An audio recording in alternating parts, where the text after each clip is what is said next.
இல்ல கிடையாது. எந்த இடத்துலயுமே நம்ம எல்லாமே ப்ரெடிக்டட் சீன் தான் படத்துல. பட் எந்த இடத்துல லேக்ன்றது சொல்லவே முடியாது. எல்லாமே நம்ம பார்த்த சீனா இருந்தா கூட புதுசா பாக்குற மாதிரி நம்ம உட்காந்து பார்ப்போம். காமெடிக்கு பஞ்சமே இல்லை. ஃபர்ஸ்ட் ஆஃப் ஆல் அந்த அளவுக்கு காமெடி இருந்துச்சு படத்துல. நல்லா இருக்கு உண்மையிலேயே. பயங்கரமா கொடுத்துருக்காங்க. படத்துல வர ஒரு 10 கேரக்டர் அப்படின்னாக்கா 10 கேரக்டருமே நல்லா இருக்கும். ஒரு கட்டத்துல வந்து பாத்தீங்கன்னா ஹரிஷ் கல்யாணுக்கும் தினேஷ்க்கு மட்டுமே ப்ரிஃபரன்ஸ் கொடுக்கணும். பட் அவங்களுக்கு மட்டும் கொடுக்காம அவங்களோட அம்மாக்கு, அவங்க பாட்டிக்கு முதல் கொண்டு படத்துல ப்ரிஃபரன்ஸ் கொடுத்துருப்பாங்க. எல்லாரும் ஈக்குவலா அடிச்சிருக்காங்க. ரொம்ப சூப்பரான படம். தாராளமா பார்க்க வேண்டிய படம்ன்றது தான். நல்ல ஒரு படம். நல்ல படம் பார்க்கணும்னா வந்து பாருங்க. ஃபீல் குட் மூவி பார்க்கணும்னா பாருங்க. வந்து அவ்வளவுதான்.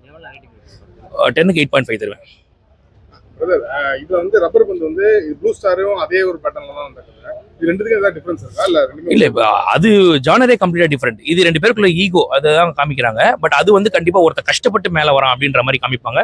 கம்ப்ளீட்டா டிஃபரெண்ட் ரெண்டுமே வேற வேற. ஸோ இதை நம்ம படமா வந்து பார்க்கும்போது ஃபர்ஸ்ட் ஹாஃப்ல நம்ம என்னமோ அங்க இருக்க மாதிரி ஃபீல் ஆகும். செகண்ட் ஹாஃப்ல ஒரு லைவ் மேட்ச் பார்த்தா எப்படி இருக்கும் அந்த மாதிரி சீட் வச்சிருப்பாங்க நம்மள.